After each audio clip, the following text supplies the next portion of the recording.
Welcome to the World United. Welcome to the World United. Welcome to the world United. అందరికి నమస్కారం. ఈరోజు ఒక interesting Saint గురించి మాట్లాడుకునే ప్రయత్నం చేద్దాం. ఈయన పేరు బాబా బుడాన్. కర్ణాటక రాష్ట్రంలో ముల్యానగిరి ప్రాంతంలో ఆయన చాలా కాలం పాటు జీవించి అక్కడే పరమపదించారు. దత్తాత్రేయుడు అంశంగా భావించే యొక్క సూఫీ సెయింట్ బాబా బుడాన్ ఎవరు? ఆయనకు కాఫీ ప్లాంటేషన్, భారతదేశంలో కాఫీ ప్లాంటేషన్కి ఉన్న సంబంధం ఏంటి, ఆయన జీవితం గురించి ఇవాళ సరదాగా తెలుసుకునే ప్రయత్నం చేద్దాం. 11వ శతాబ్దంలో భారతదేశానికి సౌదీ అరేబియా నుంచి కొంతమంది సూఫీ సెయింట్స్ ఇక్కడికి వచ్చారు. దాంట్లో ఒక ఆయన పేరు దాదా హయత్. ఈ దాదా హయత్ 1005వ సంవత్సరంలో కర్ణాటక చిక్మగళూరు డిస్ట్రిక్ట్లో ఉన్నటువంటి హైయెస్ట్ పీక్ ముల్యానగిరి, బ్యూటిఫుల్గా ఉంటుంది ఆ ప్లేస్. మీరు వెనకాల పిక్చర్స్ కూడా చూడొచ్చు, చాలా బ్యూటిఫుల్గా ఉంటుంది. ముల్యానగిరి కర్ణాటకలో ఎత్తైన శిఖరం. చెప్పాలంటే హిమాలయాల నుంచి కర్ణాటక వరకు మధ్యలో ఉన్న 4వ ఎత్తైన శిఖరంగా పరిగణిస్తారు. దాదాపు 6000 అడుగులు ఎత్తులో ఉంటుంది. చాలా అందంగా బ్యూటిఫుల్గా, అసలు ఘాట్ రోడ్లో రకరకాల చెట్లు, వాటర్ ఫాల్స్, తర్వాత కొన్ని సెలయర్లు కూడా ఉన్నాయి. దానిలో ప్రధానంగా ఫుట్ హిల్స్ ఉన్నటువంటి హీరే కొలాలే లేక్, చాలా అద్భుతమైన లేక్. ఆ లేక్ను సందర్శించిన వాళ్ళు స్విట్జర్లాండ్లో ఉందనో లేక కెనడాలో ఉందని అనుకుంటారు. అంత అద్భుతంగా ఉంటుంది అది. మీరు వెళ్ళి చూడండి. సో ఈ ముల్యానగిరి చిక్మగళూరు నుంచి వెళ్తాము. ఘాట్ రోడ్లో నుంచి మేబీ ఒక 25-30 కిలోమీటర్స్ దూరంలో ఉండొచ్చు అనుకుంటున్నా చిక్మగళూరు నుంచి. ఈ బాబా బుడాన్, ఈ హయత్, దాదా హయత్ అక్కడ ఈ ముల్యానగిరిలో ఒక కేవ్లో ధ్యానం చేసినటువంటి ప్లేస్ ఉంది. ఆయన శిష్య పరంపరల్లో వచ్చారని చెప్తారు. 16వ శతాబ్దంలో బాబా బుడాన్ అనే సూఫీ సెయింట్. ఈ దాదా హయత్ దాదాపు అక్కడ చాలా ఏళ్ళు ఉన్నారు అక్కడ. అంటే ఆ రోజుల్లోనే ఆయన డిసెపర్ అయిపోయి మక్కాకి వెళ్ళి మళ్ళీ నెక్స్ట్ డేనే ఇండియాలో ప్రత్యక్షం కావడం లాంటి ఉదంతాలు వాళ్ళ శిష్యులు చెప్పడం జరుగుతుంది అక్కడ. అయితే ఈ యొక్క ముల్యానగిరి పర్వత శిఖరం పైన, అది యాక్చువల్గా మొట్టమొదట ప్రాచీన కాలం నుంచి పురాణ ఇతిహాసాల ప్రకారం దాని పేరు చంద్రద్రోణ శ్రేణి. నీలగిరి మౌంటైన్ వెస్టర్న్ ఘాట్స్లో ఉన్నటువంటి ఆ పర్వతాల శ్రేణి పేరు చంద్రద్రోణ శ్రేణి. అది కొన్ని సంవత్సరాల తర్వాత ఈ బాబా బుడాన్ యొక్క ప్రాముఖ్యత వల్ల బాబా బుడాన్ గిరిగా పిలువబడుతుంది, లేకపోతే ముల్యానగిరిగా పిలువబడుతుంది. సో ఈ దాదా హయత్ స్ట్రైట్గా అక్కడికి వచ్చేసి దత్తాత్రేయుడు ధ్యానం చేసినటువంటి ప్లేస్లో అదే ప్లేస్లో కూర్చొని ధ్యానం చేయడం మొదలుపెట్టారట. అక్కడ ఈ ముస్లిం సెయింట్స్ నమాజ్ చేసే ముందు వజూ చేస్తారు కదా, హ్యాండ్స్ కొంత వాష్ చేసుకుంటారు కదా. ఆ వజూ కోసం వాటర్ కావాలని చెప్పేసి ముందుగా కొద్దిగా తవ్వకం మొదలు పెడుతూనే ఒక స్ప్రింగ్ ఆఫ్ వాటర్ వచ్చిందని చెప్పేసి ఆ వాటర్తో ఆయన వజూ చేసి వచ్చే వాళ్ళకి పోయే వాళ్లకు ఎవరైనా వాటర్ అవసరమైతే ఇచ్చేవాళ్ళని చెప్పేసి అంటుంటారు. సో మెల్లిమెల్లిగా దాని ప్రాముఖ్యత ఎలా అయిపోయిందంటే ఆ యొక్క దత్తాత్రేయుడు పీఠం అనబడే యొక్క ప్రదేశము, పిల్లలు కాని వాళ్ళు అక్కడ వెళ్ళి మొక్కుకుంటే పిల్లలు పుడతారని, వాళ్ళ ఫైనాన్షియల్ సమస్యలు తీరిపోతాయని చెప్పేసి ఈ నమ్మకాలన్నీ పెరిగిపోయినాయి. ఎంతవరకు పెరిగిపోయినాయంటే అక్కడ మైసూర్ రాజుగా ఉన్నటువంటి శ్రీకృష్ణ వడియార్ పిల్లలు పుట్టకపోతే అక్కడికి వచ్చి మొక్కున్నాడంట. అక్కడ దత్తాత్రేయుడు పీఠం ముందు పెద్ద రాయి ఉంటుంది. ఆ రాయి మీద, ఆ రాయి పగిలేంత వరకు ఎన్ని కోకోనట్స్ అయితే అవసరం అవుతాయో అన్ని కోకోనట్స్ నేను కొడతాను ఇక్కడ అని చెప్పేసి మొక్కున్నానంట. పిల్లాడు పుట్టాడు. సో బండి నిండా కోకోనట్స్ తోటి వచ్చాడంట. ఎన్ని కోకోనట్స్ కొడితే రాయి పగులుతుందా? కోకోనట్ పగులుతుంది కదా, కొబ్బరికాయ పగులుతుంది కదా, రాయి పగలదు కదా.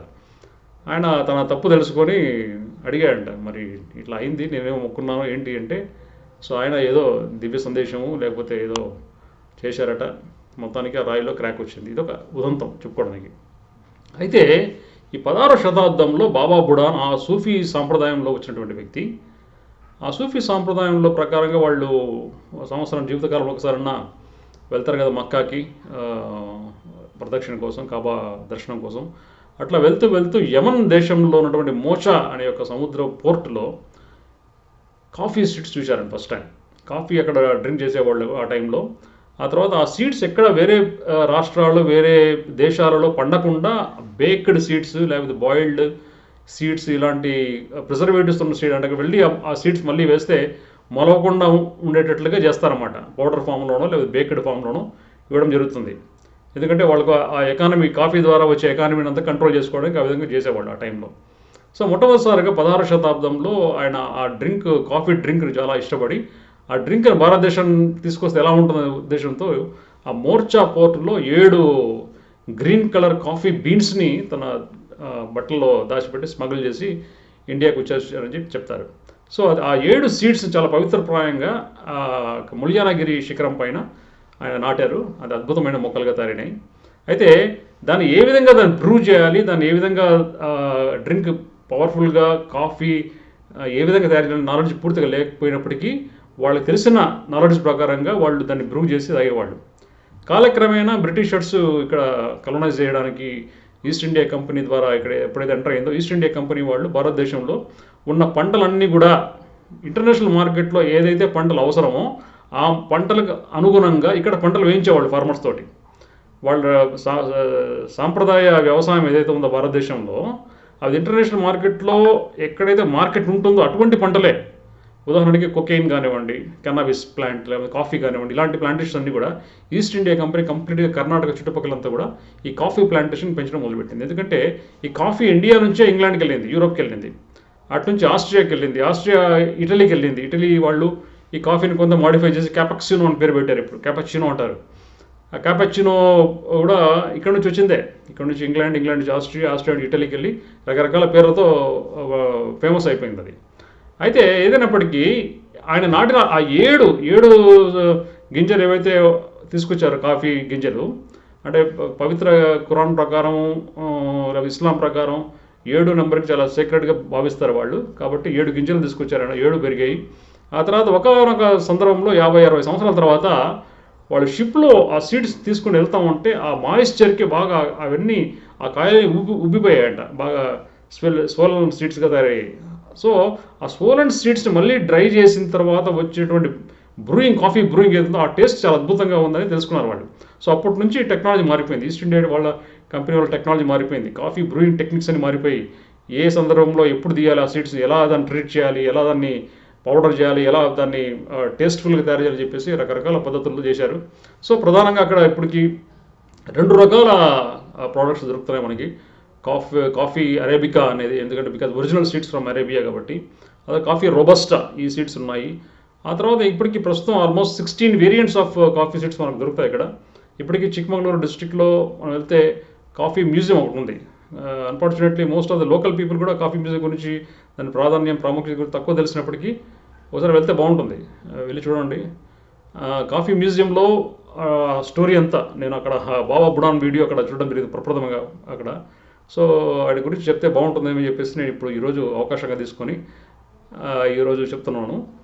బాబా బుడాన్ వల్ల కాఫీ సీడ్స్ వచ్చినప్పటికీ మెయిన్ ఏంటంటే ముల్యానగిరి ప్రాంతంలో వాళ్ళ గురువుగారు అయినటువంటి దాదా హయత్ కలందర్ దత్తాత్రేయ, అది ఫుల్ నేమ్ అనమాట. అంటే సూఫీ సాంప్రదాయం, హైందవ సాంప్రదాయం, లింగాయత్ సాంప్రదాయం అన్ని కలగలిపి పెట్టినటువంటి పేరు దాదా హయత్ కలందర్ దత్తాత్రేయగా పిలువబడే ఆ యొక్క దాదా హయత్ యొక్క శిష్య పరంపరలో ఉన్నటువంటి ప్రాముఖ్యమైన వ్యక్తి ఈ బాబా బుడాన్. సో ఆయన ఈ ముల్యానగిరి శిఖర పైన, ఇంకా ఆ కేవ్ మీకు పిక్చర్స్లో కనపడుతుంది, చిన్న కేవ్ ఉంది, కొంచెం ఉంగి బౌల్స్ ఉంటుంది అక్కడ చాలా సంవత్సరాలు ధ్యానం చేశారు ఆయన. ఆ తర్వాత ఆయన అక్కడ చంపబడ్డారు. ఆ తర్వాత ఇంకా 2 సూఫీ సెయింట్స్ తోటి. ఆ తర్వాత వచ్చినటువంటి కొంతమంది సెయింట్స్ కూడా బాగా పాపులర్ అయ్యారు. సో ఆ తర్వాత ఏమైపోయిందంటే ఈ హిందూ ముస్లిం యొక్క ఘర్షణ మొదలైంది. అంటే దత్తాత్రేయుడి పీఠంలో ఈయన దాదా హయత్ అనే వ్యక్తి వచ్చి ఇస్లామైజ్ చేశాడు అని చెప్పేసి హిందువుల వాదన. సో ఎన్నో ఏళ్లుగా వీళ్ళు సూఫీ స్ట్రెయిన్గా మేము తయారు చేసుకున్నామని చెప్పేసి ముస్లింల వాదన. కొన్ని కమ్యూనల్ రైట్స్ జరిగినాయి.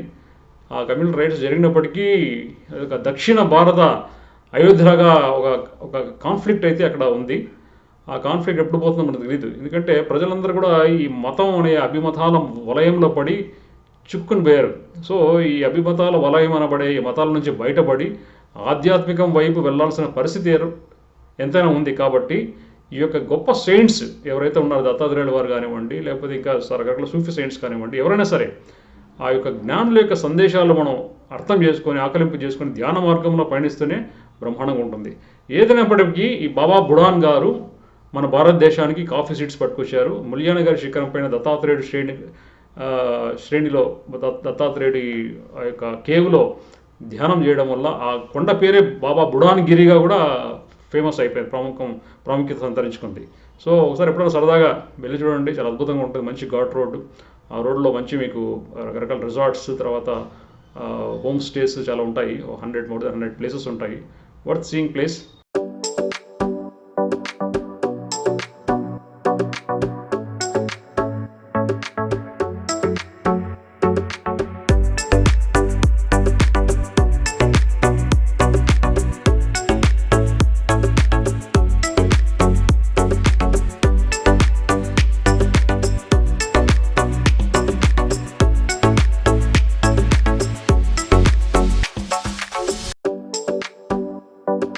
So thank you very much for taking an opportunity to talk about Baba Budan.